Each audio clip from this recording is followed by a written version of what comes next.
Doctora Verónica, buenas tardes. Voy a proceder a presentarla antes de darle la palabra. La doctora Verónica Gómez es profesora de la Maestría en Derechos Humanos y Democratización en América Latina y el Caribe, que dicta el Centro Internacional de Estudios Políticos de la UNSAM y de la Maestría Europea sobre Derechos Humanos y Democratización del Centro Interuniversitario Europeo, así como también ejerce como directora de investigación, enseñanza y comunicación del Centro Internacional de Estudios Políticos de la UNSAM. Se desempeñó como asesora de la Dirección General de Derechos Humanos del Ministerio de Relaciones Exteriores, Comercio y Culto de la República Argentina y también ejerció como especialista principal en la Secretaría Ejecutiva de la Comisión Interamericana de Derechos Humanos de la Organización de los Estados Americanos. Además, participa activamente en el campo nacional e internacional de los derechos humanos desde hace más de 20 años como consultora legal y como investigadora en temas asociados a la defensa y promoción de los derechos humanos. Doctora Gómez, bienvenida. Muchas gracias por estar con nosotros. Tiene la palabra.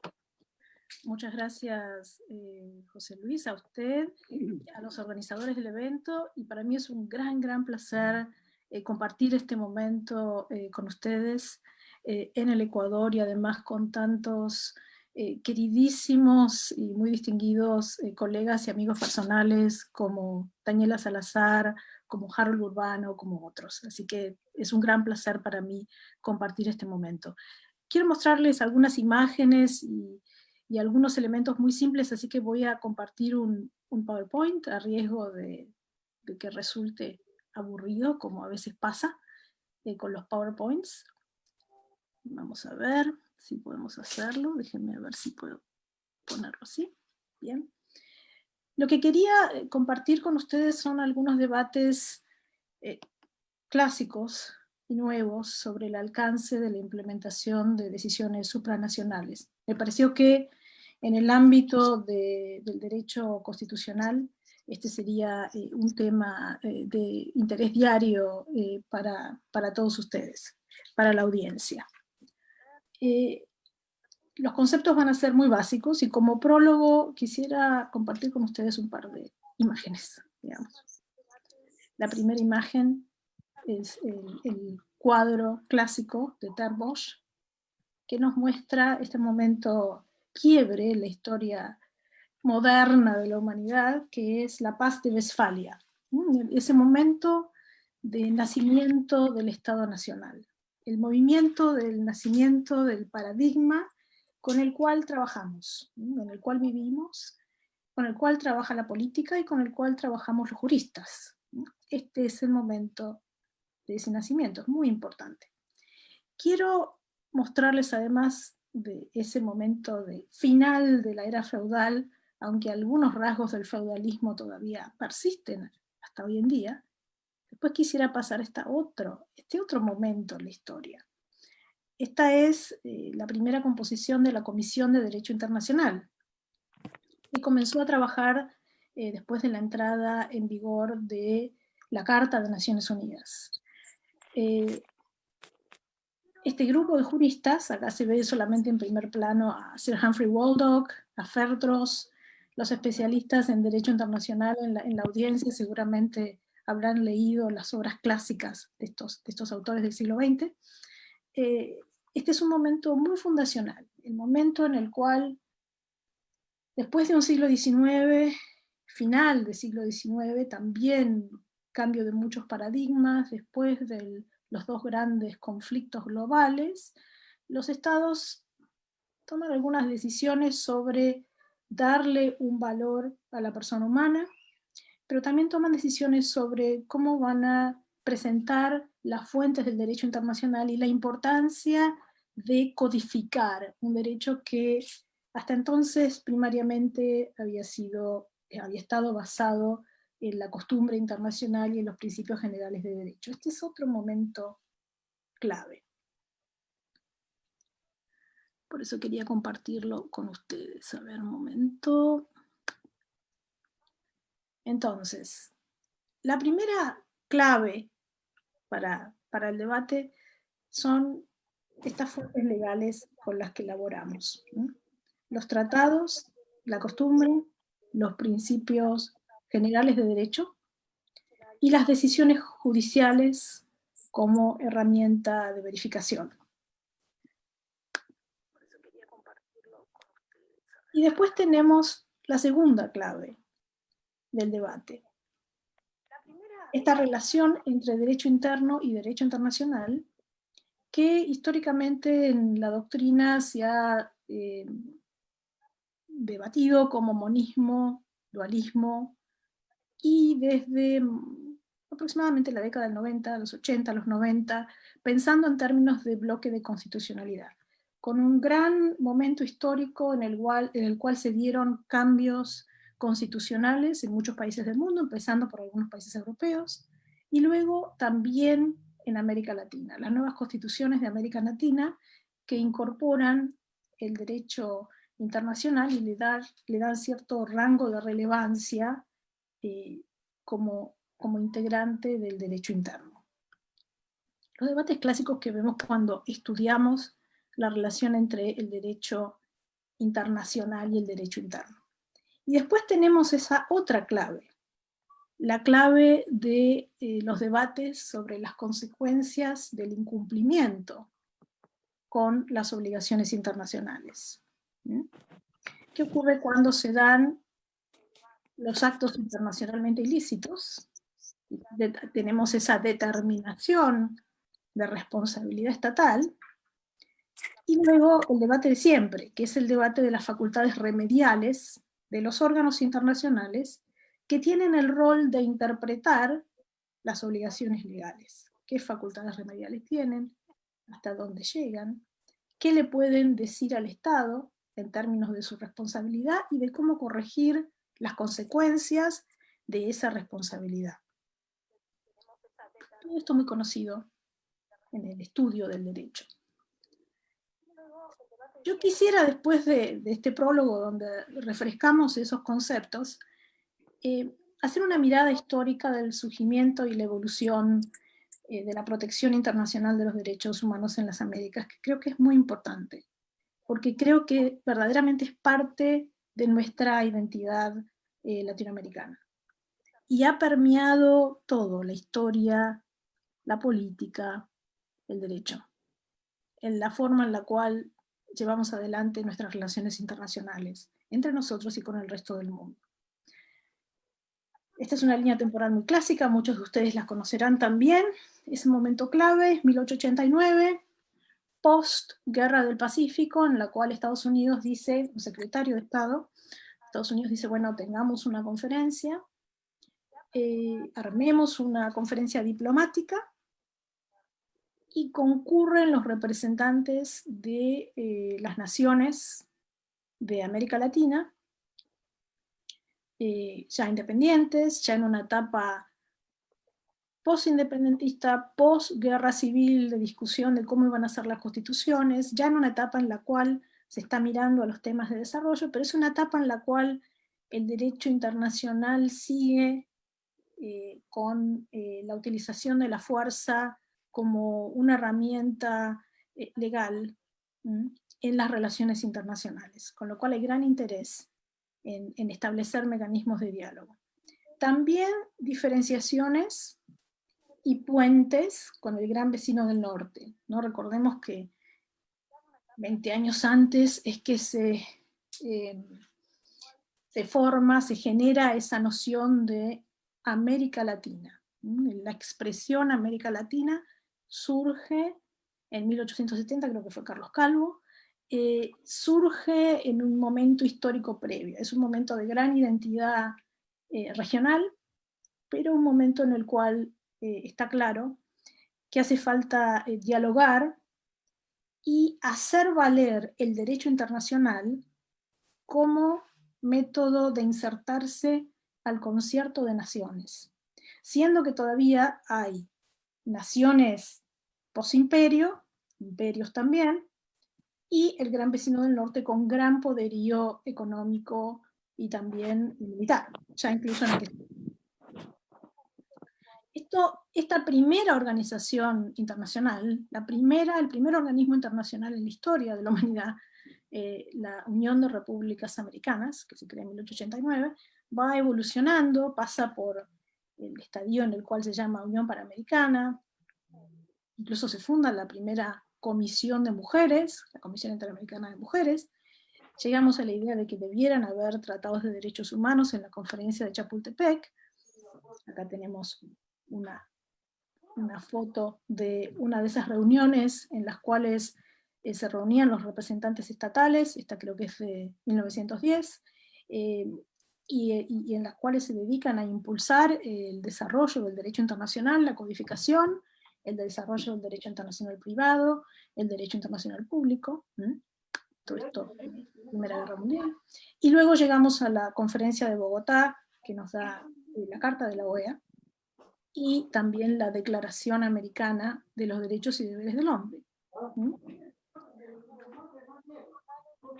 Pero esa carta de la OEA vuelve a reafirmar la importancia que el respeto por la personalidad jurídica de los estados, la soberanía, la independencia, tiene para los estados de la región. Estados que tenemos que pensar 150 años antes todavía estaban en su momento de ganar la independencia. Eso está muy fresco en la historia, en las mentes de quienes impulsan el derecho internacional en ese momento.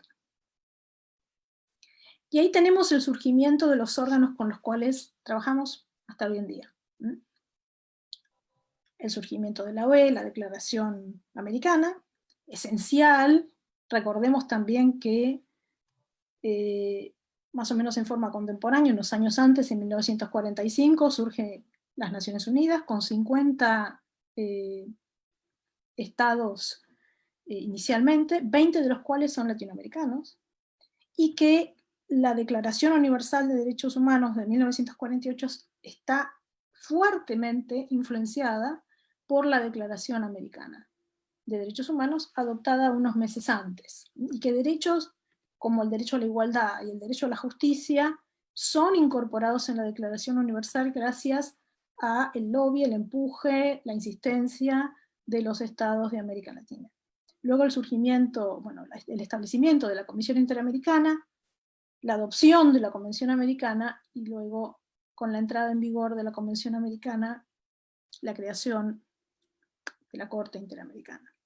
Ahí tenemos la primera composición de la Convención. Toda esta historia, este repaso, muchos de ustedes ya la saben, pero siempre es bueno recordarla. Esto para llegar a cuáles son las funciones de estos órganos y cuál es el balance que tenemos sobre la labor realizada. Amplias funciones para la Comisión Interamericana, funciones cuasi judiciales,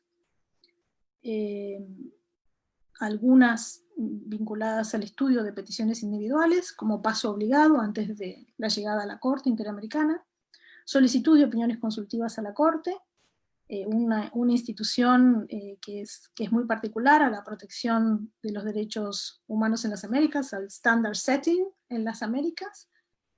Otros sistemas regionales no lo tienen desarrollado al punto que está desarrollado en el sistema interamericano.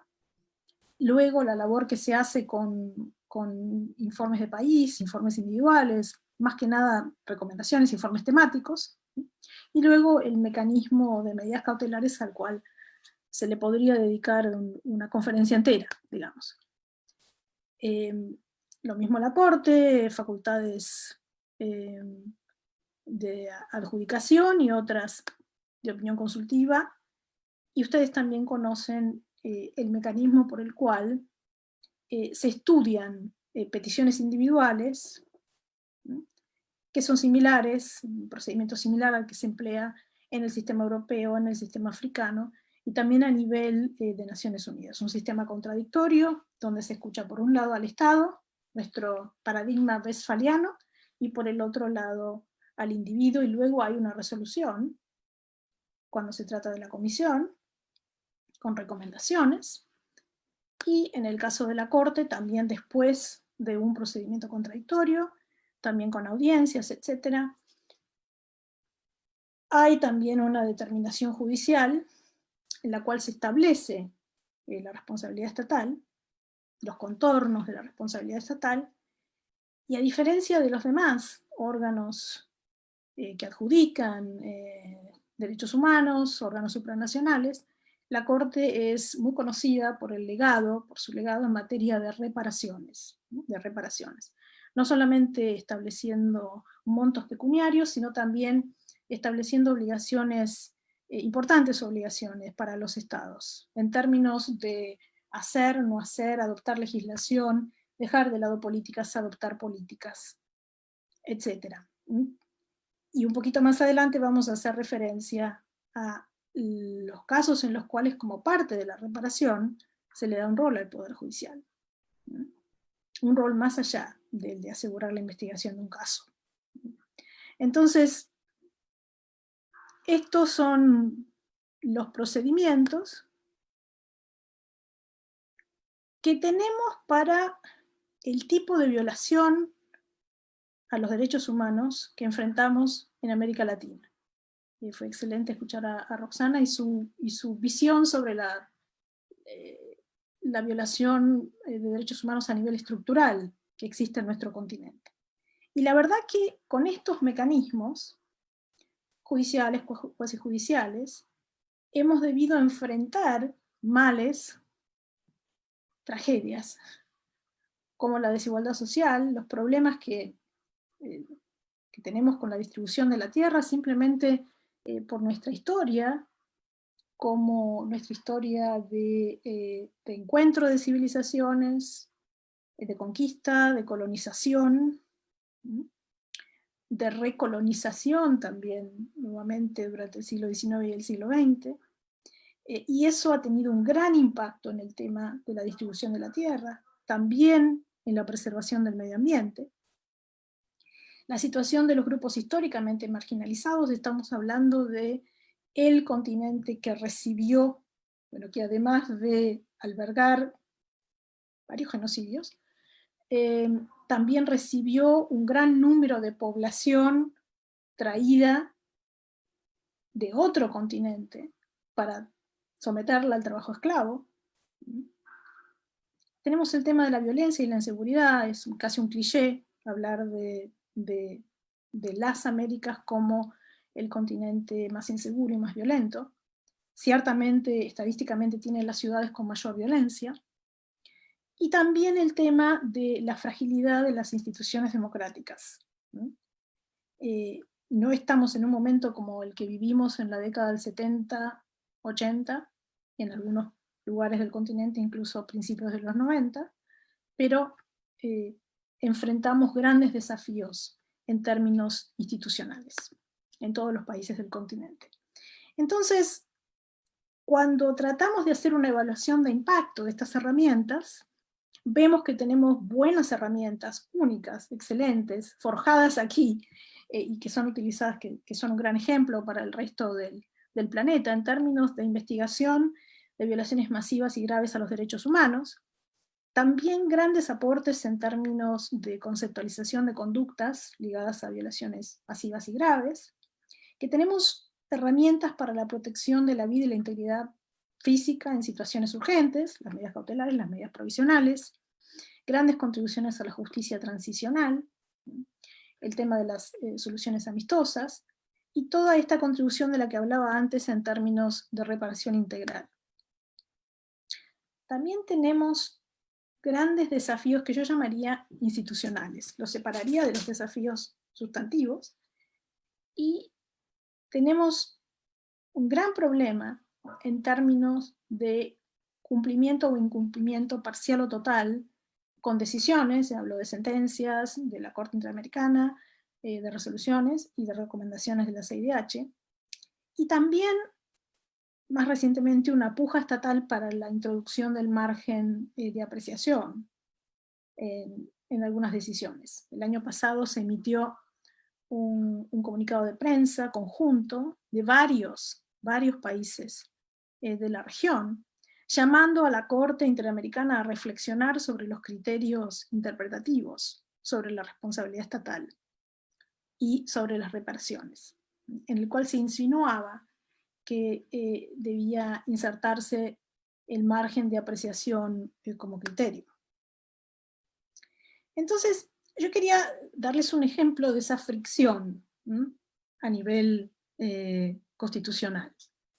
Hay un caso muy, muy conocido, seguramente ustedes han escuchado hablar de ese caso, que es el caso Fontevecchia D'Amico contra la Argentina.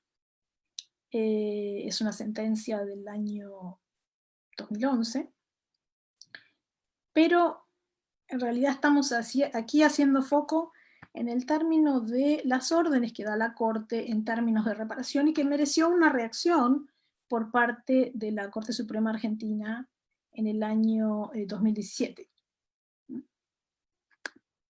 Como ejemplo máximo de la fricción. La historia empieza aquí. Esta es una noticia que se dio mucho tiempo, muy a principios de siglo, que habla de la vida privada del entonces presidente Menem. Esta publicación, que se dio en el año 95, llevó a una demanda civil por parte del presidente Menem en contra de una editorial. Y en el 2001, en esta línea temporal, a una sentencia por parte de la Corte Suprema sobre indemnización y costas por parte de la editorial a favor del presidente. Esto fue objeto de un caso ante el sistema interamericano 10 años después, porque el sistema interamericano, por una serie de motivos, tiende a no ser ágil. Se dio la sentencia de la Corte Interamericana sobre responsabilidad internacional de la Argentina por la violación al derecho a la libertad de expresión e información bajo la Convención Americana. Y luego tenemos la sentencia, años después, de la Corte Suprema, con base a un informe remitido por el Ministerio de Relaciones Exteriores relacionado con una resolución de cumplimiento emitida por la Corte Interamericana. Entonces, volviendo al punto de discordia, la Corte Interamericana había establecido una violación del artículo 13 a la Convención, y entre las medidas de reparación, dejar sin efecto la condena civil impuesta a Fontevecchia y D'Amico, que eran responsables por la editorial, publicar la sentencia, reintegrar costas y gastos. Obviamente el problema del cumplimiento no estaba relacionado con la aplicación de la sentencia, ni con el reintegro de costas y gastos, sino con el elemento de dejar sin efecto la condena civil. O sea, un tribunal internacional ordenándole a un Estado que su poder judicial dejara sin efecto una condena. Entonces, aquí tenemos, está la Corte Suprema de la Argentina, en ese momento. Y entonces, la respuesta de la Corte, y voy a tomar prestado una expresión que se utiliza mucho en Colombia, que es la del choque de trenes, digamos, cuando hay un gran desacuerdo entre dos cortes de altísima jerarquía. Esta expresión por parte de la Corte Suprema Argentina, la sentencia de la Corte Interamericana de Derechos Humanos, las sentencias no deben ser cumplidas si el tribunal actúa en exceso de su competencia o cuando la condena es de cumplimiento imposible por contradecir principios del derecho público constitucional argentino. Se produjo un gran debate, ¿no? Con relación a este tema, ¿no? Con relación a solicitar la revisión de una decisión firme, ¿no? Que la Corte Suprema sintió cuestionaba su rol como órgano judicial supremo conforme a la Constitución. Entonces, volviendo a nuestras herramientas de interpretación, el derecho internacional y en particular el sistema interamericano nos dan herramientas de interpretación expansivas. Hay un artículo fantástico en la Convención Americana, que es el artículo 29, El artículo 29 le habla de las fuentes que pueden utilizar la Comisión y la Corte al interpretar la Convención Americana. Pueden utilizar el derecho interno y cualquier otra fuente que resulte más progresiva que el texto de la propia Convención Americana. Pueden utilizar los principios generales de derecho, principio pro homine, efecto útil, ustedes los conocen. Y además la Corte ha desarrollado el control de convencionalidad, que también lo conocen, como esa otra herramienta de aplicación expansiva de su jurisprudencia. No solamente en el caso particular, no solamente en la jurisdicción para la cual se dictó el caso particular, sino con la esperanza de que eso también sea aplicado en forma expansiva por los tribunales de todos los estados que están sujetos a su jurisdicción. Pero la otra cara de la moneda nos presentan las limitantes de las herramientas interpretativas. El margen de apreciación, que aquí en esta imagen está entre paréntesis porque en realidad no es una institución del sistema interamericano, es una institución del sistema europeo, pero no necesariamente la forma en la cual los estados americanos que sugerían la introducción del margen de apreciación quieren que se aplique como se aplica en Europa, quizás es una interpretación distinta. El principio de subsidiariedad, y ahí volvemos, por eso el periplo histórico que hice al principio, ahí volvemos a esos conceptos iniciales tan fuertes en la Carta de la OEA, sobre independencia, sobre identidad jurídica de los estados, sobre soberanía. Y el tema de la cuarta instancia, de la Corte Interamericana, no como un tribunal de revisión de sentencias.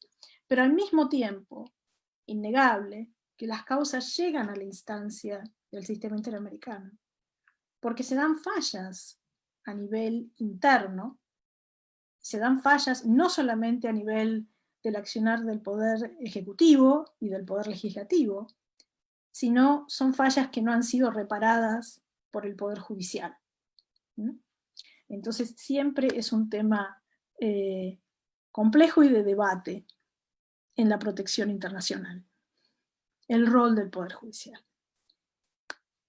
Estas discusiones las seguimos teniendo después de nuestros cambios constitucionales, después de cierta superación de los debates sobre monismo y dualismo, de la introducción del bloque de constitucionalidad, de la forma en la cual la mayoría de los tribunales del más alto rango han abrazado, han incorporado el derecho internacional y el derecho internacional de los derechos humanos. Esta discusión, que tanto tiene que ver con el paradigma westfaliano, se da en este momento histórico, que creo que todos compartimos. Tiene unas características fuertes. Sabemos que estamos en un cambio de época.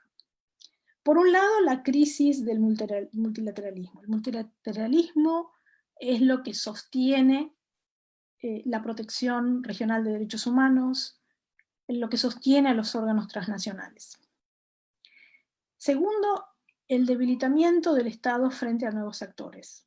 Es muy interesante ver las cifras sobre cómo el Estado tan fuerte, el Estado nacional, que en realidad es muy joven, la noción de Estado nacional es una noción del siglo XIX, el surgimiento de los Estados nacionales como los conocemos hoy.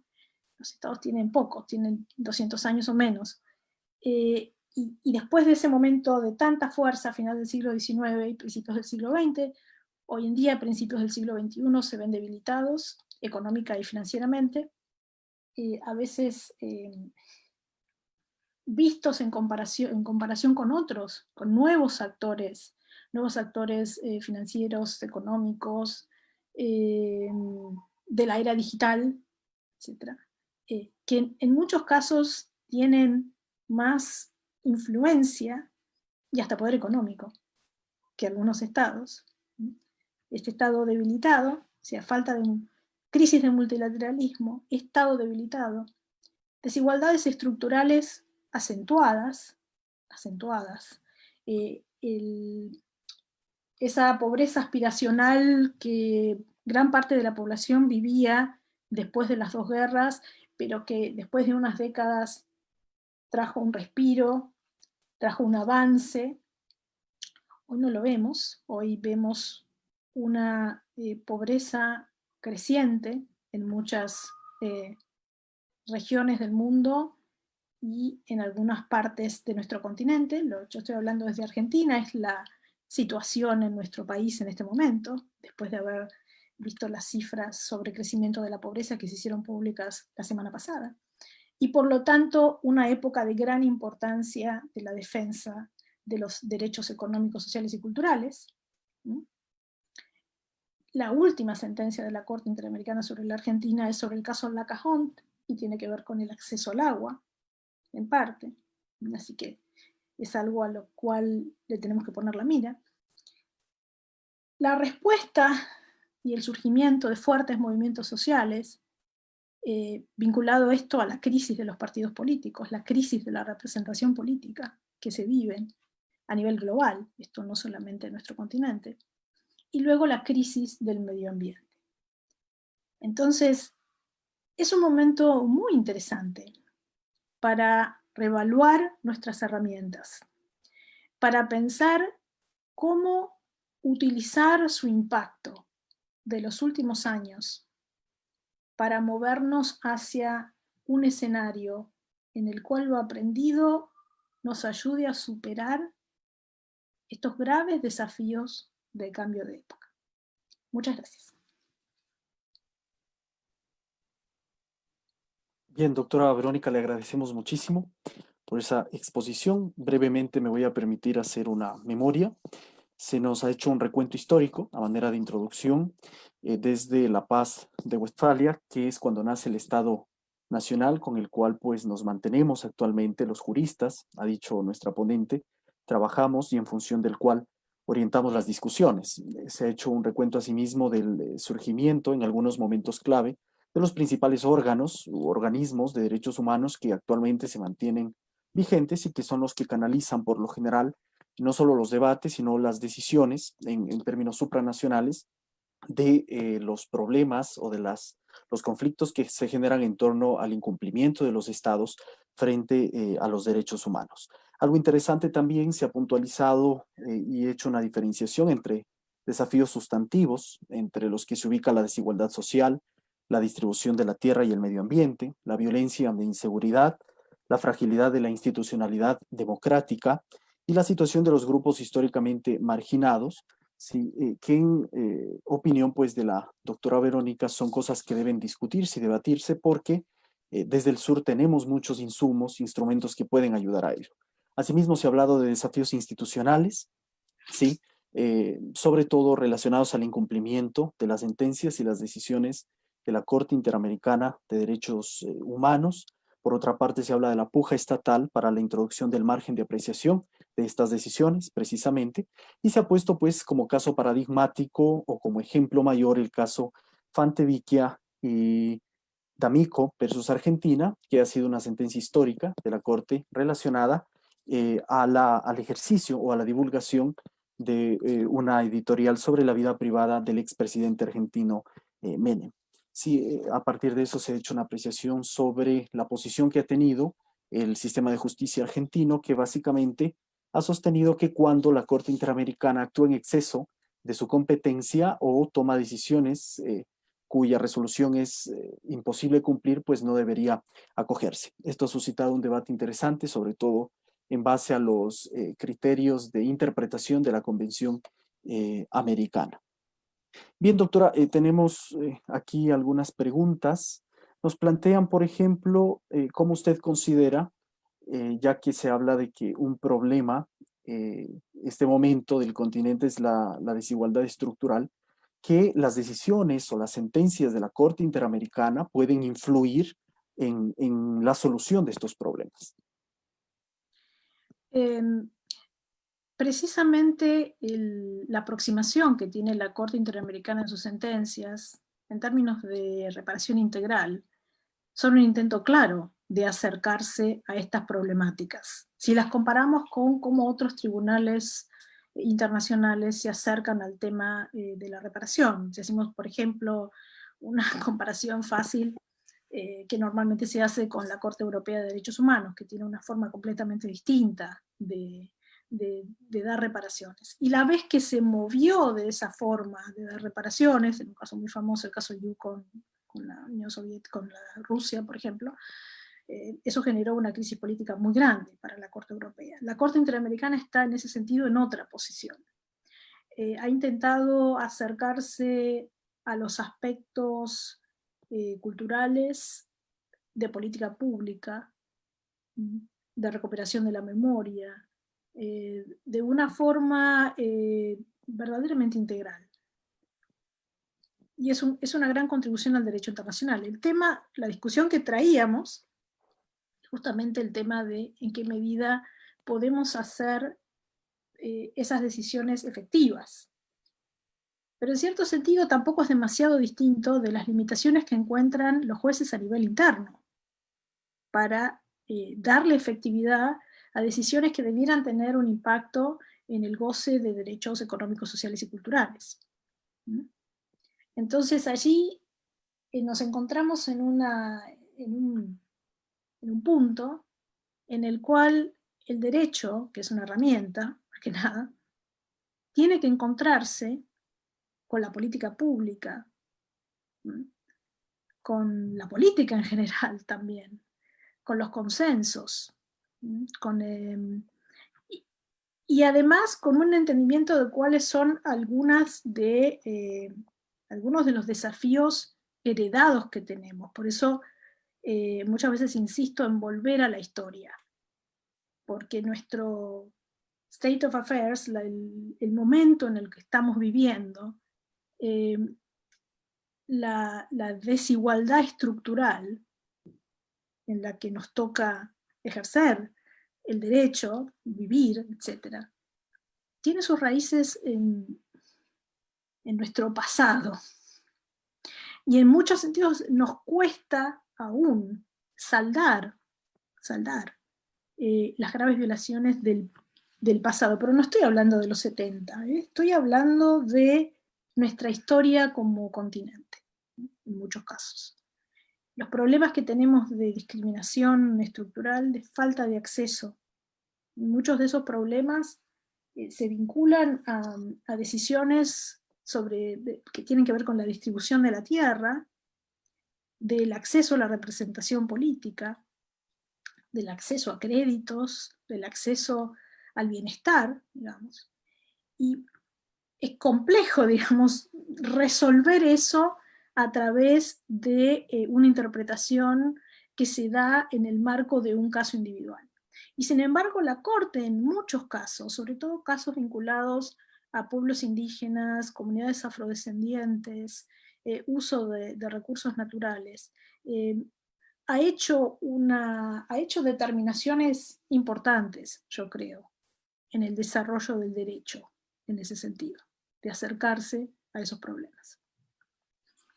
Bien, muchísimas gracias. Finalmente, Byron Flores nos pregunta, ¿qué opinión le merece la funcionalidad del sistema democrático nacional como medio para canalizar las demandas sociales de las poblaciones marginadas? Bueno, esa es una muy buena pregunta. Creo que hoy en día era lo que mencionaba sobre la crisis de los partidos políticos. Cuando vemos la forma en la cual la población muchas veces se siente excluida de la toma de decisiones, nos lleva a pensar en, bueno, no quiero decir, hoy en día está muy, muy de moda hablar de las democracias iliberales. Tenemos por un lado democracias, o sea, sistemas que son en procedimiento democrático, que no necesariamente llevan a decisiones que protegen la democracia y los derechos humanos, como lo que se explicó en la exposición anterior. Por ejemplo, ese es un ejemplo muy claro del proceso democrático quedando finalmente al servicio de decisiones que no dan más democracia, ni protegen el Estado de Derecho. Tenemos por un lado ese desafío. Y eso surge del desencanto con el sistema clásico liberal de los partidos políticos. Del sistema que tenemos, que surgió en algunos países en Europa a finales del siglo XVIII, que nosotros lo hicimos surgir en América Latina con gran esfuerzo, saliendo de nuestros conflictos civiles post-independencia hacia finales del siglo XIX, y que nos costó mucho consolidar durante el siglo XX, especialmente hacia el final del siglo XX, donde la mayoría de nosotros, de nuestros países, tuvieron estos procesos que tuvieron que ver con la doctrina de la seguridad nacional, quedamos atrapados en ese momento de Guerra Fría, que nos costó tantas graves violaciones a los derechos humanos, y que nos obligó de alguna forma a generar un sistema regional de protección tan fuerte como el que tenemos. Tenemos un sistema muy fuerte en respuesta a esa situación histórica tan grave. Después de eso, después del recupero de la democracia y de ese momento de las transiciones hacia el final del siglo XX, después nos encontramos en estos 20 primeros años del siglo en una situación también de institucionalidad hackeada, degradada. Entonces, a veces hay momentos históricos en los que toca repensar esos sistemas, repensar sobre la base de la experiencia para mejorarlos. Así como yo mostraba la fotografía de la Comisión de Derecho Internacional creada después de la Segunda Guerra Mundial y la decisión que se tomó de codificar el derecho internacional y de darle al individuo, darle protecciones al individuo que el individuo antes no tenía. A veces hay momentos históricos en los que toca pensar en los aportes que se pueden hacer. Y en este momento está absolutamente claro que hay aportes impostergables en materia de derechos económicos, sociales y culturales, en materia de superación de la desigualdad y en materia de protección del medio ambiente. Bien, doctora Verónica, le agradecemos muchísimo. Ha sido un verdadero placer, muy enriquecedor poder contar con su exposición, porque indudablemente esto alimenta el debate, las perspectivas que tenemos en torno al funcionamiento del sistema democrático, no solo en Argentina, sino también en toda la región. Le agradecemos muchísimo y esperamos que le vaya muy bien. Gracias.